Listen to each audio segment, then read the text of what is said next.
Back on TYT Sports, that's Jason to my left. Probably your right, because you're looking through this thing called a mirroring like image where it looks like he's on my right, but he's actually on my left. So 3 names that we're going to start with. All right, first of all, it's going to be Alexis Sanchez. Then we're going to talk some Hector Bellerin, and I'm going to talk about the guy who is on more transfer rumours than Karim Benzema every single year, and that's Lacazette. He's been Arsenal's target for the last 3 years, I think. He's been said around £60 million is the money that they're looking to spend on him. I just should have became a professional football player.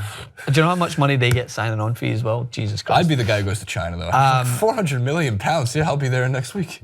So Alexis Sanchez, we knew towards the end of last season, wasn't demonstrating a lot of, I don't know, examples where he seemed happy. Coming off the field angry, and who can blame him? Because this guy literally played his heart out for the majority of the season. He was by far and away Arsenal's best player. So when he made the move, right, people often forget Alexis Sanchez has been around certain teams. He played for Barcelona. He wasn't quite happy with being a rotation player, which is fine. And he was whatever. I don't think he was horrible there, but you're comparing yourself to the greatest of all time. So he moved to Arsenal, and I think he's furthered himself as a player. I think he's became more well-rounded, both in the Premier League and on the international stage with Chile. I think he is of an elite standard. I think he would be in anyone's top 10 players in the Premier League. You'd be insane not to put him in that.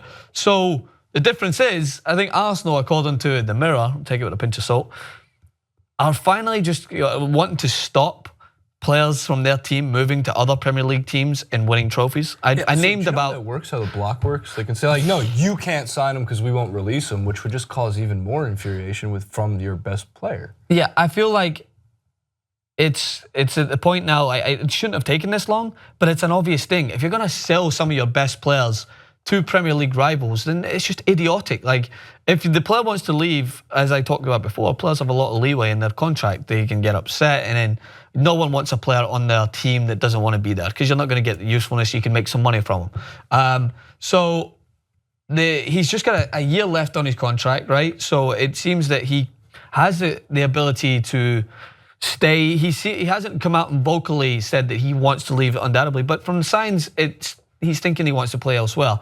The Mirror has stated that Arsenal will block him leaving to go to Man City, which would be an amazing signing for Man City, by the way, an unbelievable asset to their team.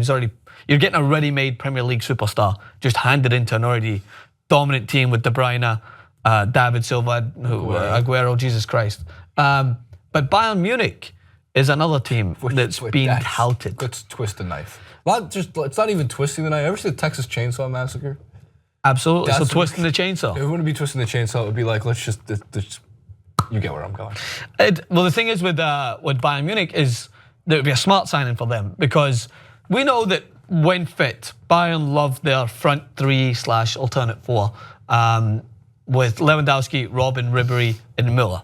And they've had assets who've came in and have played phenomenally well, but still don't break that their go-to. Like Douglas Costa now left to just go to Juventus. What a signing for Juventus, by the way. Already off the bat, just after a Champions League final, they're looking to strengthen for next year. They're going to hold on to Dani Alves too? I hope so. I mean, what a team that would be. If they have Douglas Costa playing wide left, Dani Alves playing... Well, Douglas Costa is not necessarily a wing-back the way they like to play Sandro and Dani Alves, but you could mold him into someone to play like a Mandzukić's role where he just hangs off the left. Isn't he? He's what, sorry? He's young. No, he's very young. 26, and he's very, in regards to football, and he's lightning fast. So Alexis Sanchez would be a perfect replacement for him leaving. Yep. Because he's probably a little bit of an upgrade. But I think he is, no doubt. And he won't want to wait. He won't want to be a second-string Ribéry or second-string Robben. He will be a starter at Bayern Munich, there's no doubt. And they'll get drawn against Arsenal. They will, and Arsenal will have to face the consequences of not keeping him happy by making changes to keep their best players there. If you're Alexis Sanchez, you have a year left on your contract. Where am I going? You're visibly not too happy and you can leave. Do you go to Manchester City? Do you go to Chelsea or do you go to Bayern? Because there is a link to Chelsea, especially if Diego Costa is out. I think Sanchez likes the Premier League. I think he's played La Liga. Comfortable. Yeah, and I think in the Premier League, he's got no problem with the physicality of it. He's a very strong player. Like his physical aspect of his game, it's almost just engraved in Chileans. They're feisty, they're physical, Vidal, dodgy haircuts. Who am I missing? Vidal, Vargas, who never really hit the heights in the Premier League, but he's still a good player on the national stage. The Chileans are... they're feisty and they get stuck in, as we always say in Scotland. They don't shy away from a tackle. And Sanchez is a dogged player to have, both defensively and yellow cards this last campaign. So he gets in amongst it. But he's so talented. So I would think, in his point of view, he's like, why go to another league where I've demonstrated myself as one of the best players in this league? And he's probably looked at the history of Arsenal players who have went, bye-bye, I'm going to go win trophies, and thought, you know what, I could do that. But it seems that Arsenal might have different thoughts around that. They don't want to let an Alexis Sanchez go. Because if he goes to Chelsea, already the best team in the league, just increase their gap. If they're not going to replace him with, I mean, who can you replace Alexis Sanchez with that's going to be of that same standard or elevate you? They're not exactly falling from the trees. Messi. That's what I'm thinking. Like, he's in that category of players, not Ronaldo and Messi. Like, he's in the category of, I rate him very highly, as you know. But obviously, he had 30 goals and 51 appearances across all competitions. And he's not even a striker. That's the thing. He's not even a dominant striker. That's the point. So it's like if his role becomes, he has a good eye for goals, you would say, Francis, for a non-striker. So my last point is, if Arsenal, if they want to try to get the fan base somewhat encouraged for next season, most fans are already unhappy the fact that Wenger's staying.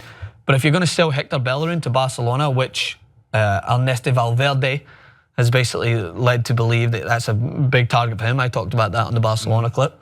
And then you're going to let Alexis Sanchez go, and then you're bringing in Lacazette as a good striker, yes, but I don't know, man. There's a lot of hype for Lacazette, which isn't good for Lacazette. Yeah, well, there was a lot of hype for Perez that came in, and I think he scored like 2 goals.